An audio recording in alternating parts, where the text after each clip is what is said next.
बोलो जयकारा बोल मेरे श्री गुरु महाराज की जय।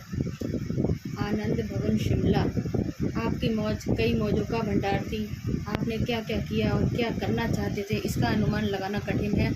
एकांत व शांत वातावरण आपको अत्यधिक प्रिय था। श्री आनंदपुर का कण कण आपके चरण स्पर्श करने के लिए लालायित रहता था कि श्री सद्गुरुदेव महाराज जी अपनी कृपा दृष्टि से हमारे भी भाग्य जगाएं। अतः सन 1955 ईस्वी में आबादी के उत्तर पूर्वी भाग में ऊंची पहाड़ी ने श्री चरणों में सौभाग्यवती बनने की विनय की। श्री सद्गुरुदेव महाराज जी कुछ महात्मा व भक्तजनों सहित यहाँ पधारे पहाड़ी को ऊपरी सिरे से कटवाना आरंभ करवाया।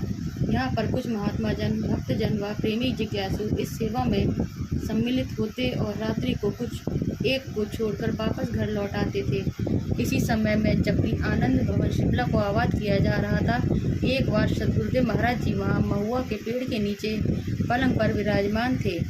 2-4 सेवक समीर की फुलवाड़ी में सेवा कर रहे थे। 2 निजी सेवक श्री चरणों में बैठकर पुस्तक बना रहे थे। नीचे वाली मंजिल जहाँ सेवा का कार्य हो रहा था, पहाड़ी को एक सिरे से काटकर बुनियादी खोदी जा रही थी। एक ओर तो ऊंची पहाड़ी थी, दूसरी तरफ एक खड्ड था। खुदाई होते हुए पहाड़ी में दरार पड़ गई और एकदम ही पहाड़ी का एक भाग नीचे आ गया। धमाके की आवाज़ होते ही श्री सद्गुरुदेव महाराज जी ने एकदम नंगे पांव ही वहां शीघ्रता से कृपा करी। उनके पीछे पीछे सेवक भी भागते चले आए। खुदाई की सेवा करने वाली संगत आश्चर्यचकित एक और खड़ी थी। श्री सद्गुरुदेव महाराज जी ने पूछा, कोई नीचे तो नहीं आ गया? जांच पड़ताल करने पर मालूम हुआ कि एक भक्त कम है। श्री सद्गुरुदेव महाराज जी के संकेत से मिट्टी हटाई गई और उसे बाहर निकाला गया। मिट्टी हटाने पर क्या देखा कि वह भक्त बेहोश था। पहाड़ी का इतना भाग नीचे गिरने पर भी उसे कोई चोट नहीं आई थी। कुछ समय के पश्चात वह भक्त होश में आया।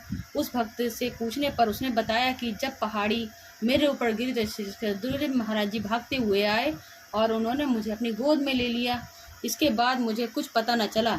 बाद में होश आने पर उसने श्री सद्गुरुदेव महाराज जी के श्री चरणों में दंडवत प्रणाम कर विनय की कि आपको मेरे लिए बहुत कष्ट उठाना पड़ा।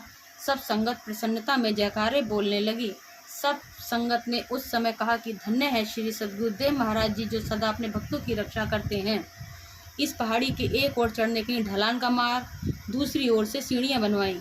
इस प्रकार से यह एक रमणीक स्थान बन गया। इसी शिमला पहाड़ी की सेवा के मध्य में आपने कई बार श्री मुख से वचन फरमाए, जिन्हें श्रवण कर संस्कारी आत्माओं में गुरु भक्ति व सेवा के लिए अत्यधिक लगन जागृत हुई। एक बार श्री सद्गुरुदेव महाराज जी पहाड़ी पर विराज रहे थे। भक्त धर्म भानु जी श्री चरणों में खड़े थे। श्री पवित्र वचन हुए कि संत महापुरुष सूर्य के समान इस धराधाम पर अवतरित होते हैं। जैसे सूर्य पृथ्वी के जल को, नदी सरोवरों और नालियों को और कीच तक के पानी को अपनी किरणों से सोख लेता है, इतना ही नहीं समुद्र के खारे पानी को भी अपनी प्रखर रश्मियों से आकर्षित करके उसे मधुर बनाकर मेघों के रूप में पुनः भूमंडल पर बरसा देता है, ऐसे ही संत महापुरुष भी श्रद्धालु जीवों के अंतःकरण में जितने भी विकार हैं, अवगुण हैं अथवा माया के मलिन संस्कारों की परतें जमी होती हैं, उन्हें गुप्त रूप में धीरे धीरे शुष्क करते रहते हैं। उनके स्थान पर भक्ति, प्रेम, त्याग, वैराग्य और क्षमा, दया, अहिंसा, सत्य इत्यादि सद्गुणों का प्रकाश अपने सेवकों के हृदय भवन में कर देते हैं। जिस प्रकार से सूर्य अपना सारा कार्य मौन भाव से करता है, उसे किसी से भी राग द्वेष नहीं होता, इसी प्रकार संत सद्गुरु भी समदर्शी होकर मनुष्य मात्र का परम कल्याण करते हैं। जीव अल्प बुद्धि होने से इसे नहीं जान पाते कि हमारा कितना सुधार हो रहा है। भक्त जी ने इन श्री प्रवचनों को श्रवण किया।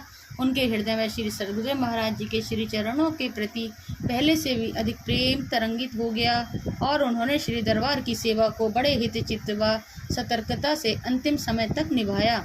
यही पहाड़ी जिसका नाम शुभ नाम श्री सद्गुरुदेव महाराज जी ने आनंद भवन शिमला श्री मुख से फरमाया, आज तक इसी शुभ नाम से विख्यात है।